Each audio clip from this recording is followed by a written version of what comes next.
हाँ जी, online platform में आपका स्वागत है। तो अब तक हमने 6th पार्ट को डिस्कस कर चुके थे एडीओ पंजाब के। तो आज जो रहेगा वो रहेगा 7th पार्ट। ठीक है जी। हाँ जी, देखो आगे बढ़ने से पहले थोड़ा सा आपको मैं बता दूं कि ऑनलाइन बैच स्टार्ट हो रखा है। ठीक है जी। और आप स्टडी मटेरियल को भी ग्रैब कर सकते हो और टेस्ट सीरीज को भी परचेज कर सकते हो। बस आपको कुछ नहीं करना है, एक व्हाट्सएप पे क्या करना है, मैसेज ड्रॉप करना है। ठीक है जी। सब कुछ अवेलेबल होगा, हर एक चीज आपको अवेलेबल करवाई जाएगी। ठीक है। हाँ जी, देखो अगर बात करें क्वेश्चन की तो 61 जो क्वेश्चन रहेगा अपना, तो पहले तो हमने 60 तक डिस्कस कर चुके थे। तो जो आज का सेशन में हम 61 से 70 क्वेश्चंस तक डिस्कस करेंगे। ठीक है। हाँ जी, अगर बात करें 61 क्वेश्चन की, विच one of the following element is not essential for plant growth. तो देखो फॉलोइंग एलिमेंट्स नॉट एसेंशियल बताना है जो प्लांट ग्रोथ के लिए बेसिकली है। अब यहाँ पे पहले तो आपको इस चीज का पता होना चाहिए एसेंशियल न्यूट्रिएंट्स कौन से होते हैं और फंक्शनल न्यूट्रिएंट्स कौन से होते हैं। फंक्शनल को हम किसके नाम से भी जानते हैं, बेनिफिशियल न्यूट्रिएंट्स के नाम से भी जानते हैं। अब देखो जो फंक्शनल है, बेनिफिशियल न्यूट्रिएंट्स है, इनका एक प्रेफर वर्क रहता है प्लांट्स के मूवमेंट में या ग्रोथ में, आप लगा लो। ठीक है।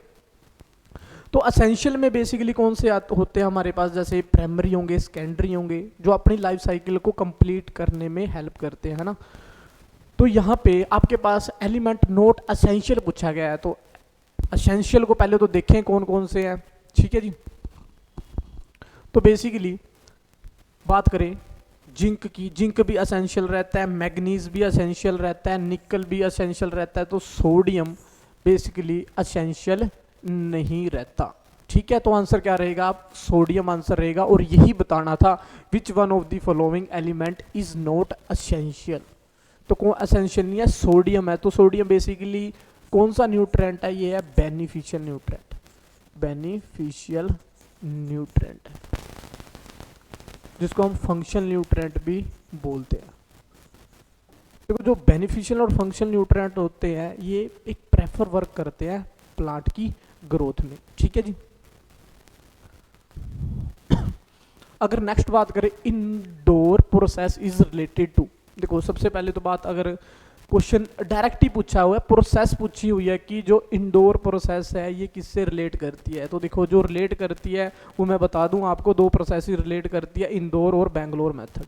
ठीक है। और दोनों की दोनों किससे रिलेट करती है, कंपोस्ट से करती है। ठीक है। तो यहाँ पे देखो अगर ऑप्शंस को पढ़े, ग्रीन मैन्योरिंग दे रखा है फर्स्ट ऑप्शन, सेकंड ऑप्शन है कंपोस्टिंग, थर्ड ऑप्शन है पोल्ट्री फीडिंग, फोर्थ ऑप्शन है इरिगेशन शेड्यूलिंग।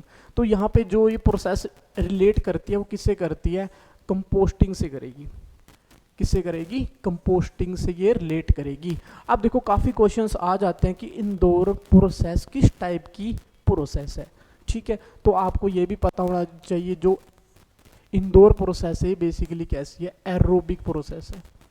एरोबिक प्रोसेस है। और डिस्कवर किसने की थी, डायरेक्ट क्वेश्चन पूछ लिया जाएगा, डिस्कवर किसने की थी, सर एल्बर्ट होवर्ड ने।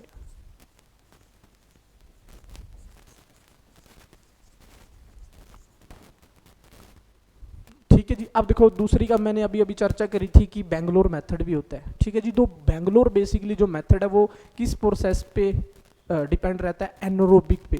ठीक है जी। वहाँ पे ऑक्सीजन क्या रहती है, इन्वॉल्व नहीं होती। और डिस्कवर किसने की थी, बेंगलोर मेथड, ये भी क्वेश्चन पूछ लिया जाता है, CN आचार्य जी ने की थी। ठीक है जी।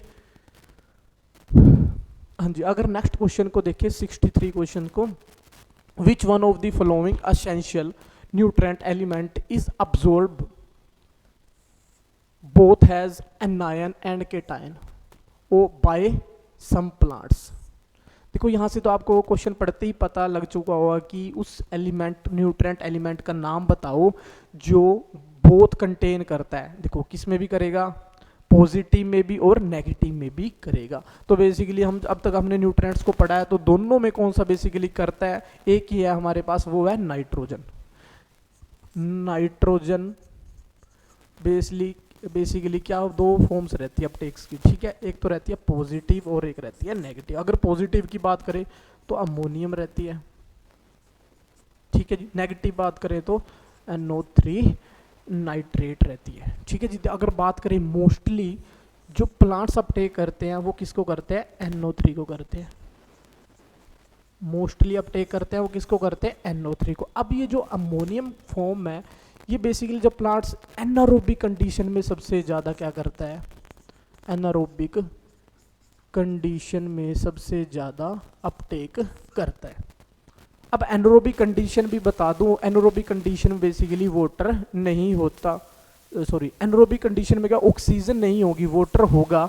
यहाँ पे जो बेसिकली जो सोइल के पोर्स हैं, माइक्रो और मैक्रो पोर दोनों क्या होंगे, पानी से फिलअप हो जाएंगे और कैसी कंडीशन आ जाएगी, एनारोबिक कंडीशन आएगी। तभी हम सबसे ज़्यादा राइस प्लांट है, शुगर केन है, तो बेसिकली वो क्या करता है, दोनों प्लांट्स दोनों फॉर्म्स अपटेक करता है नाइट्रोजन की। तो यहाँ पे आंसर क्या था, नाइट्रोजन आ जाएगा। अगर बात करें पोटाशियम की तो पोटाशियम के पॉजिटिव रहता है, कैल्शियम का भी डायरेक्ट पता है हमें, एक ही फॉर्म रहती है, पॉजिटिव रहती है, कैल्शियम की भी पॉजिटिव रहती है, सल्फर की क्या रहती है, SO4-2, ठीक है। तो दोनों फॉर्म जो रहती है वो नाइट्रोजन की रहती है।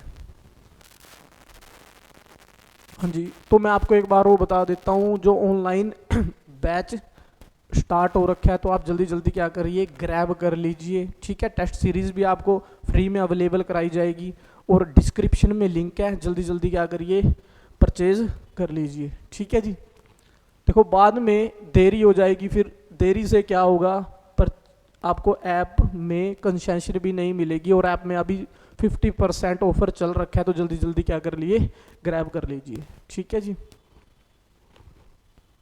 फुल गारंटी रहेगी कि 20 दिन में आपका सिलेबस कवर करवा दिया जाएगा। अब देखो नेक्स्ट अगर बात करें 64 क्वेश्चन की, तो deficiency symptoms of immobile nutrients will appear first. अब यहाँ पे जो फोकस देने वाली बात है आपको, देखो डेफिशिएंसी सिम्टम्स तो देखने हैं, बट कौन किसके देखने हैं आपको, इनमोबाइल के देखने हैं, न्यूट्रिएंट्स अपीयर फर्स्ट, ठीक है जी। अब इनमोबाइल का आपको पता होना चाहिए, बेसिकली प्लांट में इनमोबाइल न्यूट्रिएंट कौन से होते हैं, तो कैल्शियम और बोरोन क्या रहते हैं, इनमोबाइल रहते हैं, ठीक है जी। अब इनमोबाइल रहेंगे तो सबसे ज़्यादा जो बेसिकली इनमोबाइल्स की अगर डेफिशिएंसी सिम्टम्स शो हुए हैं तो बेसिकली कहाँ पे, टर्मिनल बड पे होंगे, या यंग क्रॉप्स पे भी बोल सकते हो, या यंग लीव्स पे बोल सकते हो, या अपर लीव्स पे बोल सकते हो। तो जनरली जो डायरेक्ट आंसर था वो किस पे जाता है, यंग अपर लीव्स पे जाएगा। देखो प्लांट रूट्स पे तो कभी भी नहीं होंगे, ओल्डर लोअर लीव्स पे बेसिकली हमारे पास जो हाईली मोबाइल न्यूट्रिएंट्स हैं उनके सबसे ज़्यादा देखने को मिलते हैं, जैसे NPK, मोलिब्डेनम हो गया और मैग्नीशियम हो गया, ठीक है। फ्लावर्स पे भी नहीं होंगे, तो आंसर क्या जाएगा, यंग एंड अपर लीव्स होगा। हाँ जी, अगर नेक्स्ट क्वेश्चन की बात करें, blind hoeing is a kind of, हाँ जी देखो ब्लाइंड होइंग की अगर बात करें तो ब्लाइंड होइंग सबसे पहले तो ये पता होना चाहिए आपको, ब्लाइंड होइंग किस क्रॉप में की जाती है। तो जो ब्लाइंड होइंग की जाती है वो की जाती है शुगर केन में, ठीक है। अब देखो शुगर केन में ब्लाइंड होइंग से क्या मतलब है, ब्लाइंड का मतलब ये है कि अभी जब आप क्या करते हैं, प्रोपगेशन कर देते हैं, ठीक है जी, प्रोपगेशन शुगर केन की कर देते हैं और जस्ट उसके बाद हमारे क्या होता है, वाटर भी लगाते हैं, उसके बाद सबसे ज़्यादा जो बढ़ने पे कदार पे होते हैं वो क्या होते हैं, वीड्स होते हैं। अब वीड्स को हमें सप्रेस करना पड़ता है, बट जो जर्मिनेशन थोड़ी लेट होती है ना, तो उससे पहले हम क्या करते हैं, पूरे खेत में पूरी गहराई गुड़ाई मतलब कि पूरी की पूरी खेत को क्या करेंगे, तैयार कर देंगे, हल्की से क्या करेंगे, ऊपर सरफेस को कॉम्पैक्टनेस को भी हम क्या कर देते हैं, खत्म कर देते हैं, जिससे वीड्स भी सप्रेस होंगे, ठीक है। और जो जर्मिनेशन होगी ना शुगर केन की वो भी अच्छी होगी। तो बेसिकली इसी को क्या बोलते हैं, ब्लाइंड होइंग, जिसको हम कह सकते हैं कि अंधाधुंध गुड़ाई कर दी, ठीक है, पूरे खेत की अच्छे से। तो बेसिकली अब पूछा गया इज द काइंड ऑफ, क्या ये कंजर्वेशन टिलेज का पार्ट है, नहीं, क्योंकि कंजर्वेशन टिलेज है रेसिड्यूज पे डिपेंड होती है, रेसिड्यूज है तो कहीं पे भी ये काइंड नहीं है। प्राइमरी टिलेज, और देखो अगर दो ऑप्शन, सभी ऑप्शन को एक बार देख लेते हैं, प्राइमरी टिलेज है, सेकेंडरी टिलेज है और जीरो टिलेज है। देखो जीरो टिलेज का भी यहाँ पे भी कोई नहीं होता, क्योंकि जीरो टिलेज बेसिकली क्या होता है, प्राइमरी या सेकेंडरी टिलेज को कम्प्लीटली अवॉइड किया जाता है और सेकेंडरी टिलेज को क्या रखा जाता है, रिस्ट्रिक्ट रखा जाता है ओनली रूट जोन के लिए। तो यहाँ पे भी कोई भी काइंड नहीं होगा ब्लाइंड होइंग का, ये पार्टी अलग है, ठीक है, ये दोनों पार्टी क्या चीज़ें हैं, अलग है। तो यहाँ पे आपको क्या ये काइंड है, प्राइमरी टिलेज का क्या, सेकेंडरी टिलेज का। अब ये बताओ, देखो खुद ही आंसर आ जाएगा। प्राइमरी टिलेज में बेसिकली क्या करते हैं, हमने वो जब खेत को तैयार करके हमने शुगर केन को लगा दिया है, तो वो किसका पार्ट था, जब हमने उसकी कॉम्पैक्टनेस को सोइल की को कम किया था तभी तो हमने प्रोपगेट कर पाए शुगर केन को। तो प्राइमरी टिलेज तो नहीं हो पाएगा, क्योंकि सेकेंडरी टिलेज ही हम जो अनदर जो स्टेप होता है प्राइमरी टिलेज के बाद वो कौन सा होता है, सेकेंडरी टिलेज होता है। और यही ब्लाइंड होइंग हमारे पास कैसा स्टेप है, ये सेकेंडरी टिलेज का स्टेप है। तो आंसर क्या होगा, सेकेंडरी टिलेज आंसर होगा। अब नेक्स्ट अगर बात करें 66 क्वेश्चंस की, तो यहाँ पे देखो seed dormancy due to hard seed coat can be broken by. तो यहाँ पे आपको क्या करना है, सीड डोरमेंसी क्या करना है, हार्ड कोट को क्या करना है, ब्रो करना है। ब्रोकन का कहीं पे जब भी नाम आ गया, ब्रोकन तोड़ना है, तो देखो फंक्शंस दो रहेंगे। पहले तो ऑप्शंस को देख लेते हैं ना। स्कैरिफिकेशन दिया हुआ है, mixing the seed in sand नहीं, देखो यहाँ पे तो क्या ब्रोक होगा, गलत है। तो exposure of seed to sunlight नहीं, ये भी गलत है, ये भी आंसर नहीं होगा। तो ये दोनों ऑप्शन तो कट गए। Soaking the seed in water, तो ये भी नहीं होगा। तो बेसिकली अगर कोई बंदा कॉमन सेंस से भी एग्जाम करके आया होगा तो स्कैरिफिकेशन भी उसका सही हुआ होगा। डिफाइन अगर हम करें, स्कैरिफिकेशन बेसिकली क्या होता है, ब्रेक करना है किसको, कोट को, सीड के कोट को ब्रेक डाउन करके ताकि जर्मिनेशन इजीली हो जाए। दो प्रोसेसेस होती है, एक होती है स्कैरिफिकेशन और एक होती है स्ट्रेटिफिकेशन। स्ट्रेटिफिकेशन में क्या किया जाता है, लो टेम्परेचर का यूज करके डोरमेंसी को ब्रेक किया जाता है। ठीक है, तो आंसर क्या रहेगा, स्कैरिफिकेशन आंसर रहेगा। हाँ जी, तो लिनसीड की अगर बात करें तो linseed is generally any grown during the season. Direct season पूछा गया है कि इंडिया में इसका सीजन क्या रहेगा। अब देखो अगर बात करें लिनसीड का, डायरेक्ट पता होना चाहिए आपको, रबी सीजन में बेसिकली क्लासिफिकेशन ऑफ क्रॉप में जस्ट सबसे पहले बताया हुआ है कि लिनसीड का कैसा रहता है, रबी सीजन देखने को रहता है। हाँ जी, अगर बात करें 68 क्वेश्चन की, तो नाइपियर, तो यहाँ पे क्रॉसिंग बताई गई है, नाइपियर और बाजरा हाइब्रिड इज क्रॉस बिटवीन। तो यहाँ पे बोटा आपको साइंटिफिक नेम पता होना चाहिए। देखो नेम जो हमारे पास क्या है, नाइपियर रहता है, ठीक है। इसका साइंटिफिक नेम क्या रहता है, पेनिस्टेटम, तो जेनस तो सेम ही होगा, ठीक है जी। तो यहाँ नैपियर का अगर बात करें साइंटिफिक नेम की, प्यूरपेरियम होता है, और बाजरा क्या रहता है, पेनिस्टेटम ग्लाइकम। तो यहाँ पे जो क्रॉसिंग डायरेक्ट पूछी हुई, तो साइंटिफिक नेम से आप कर सकते हो, आंसर क्या रहेगा, ए सही रहेगा।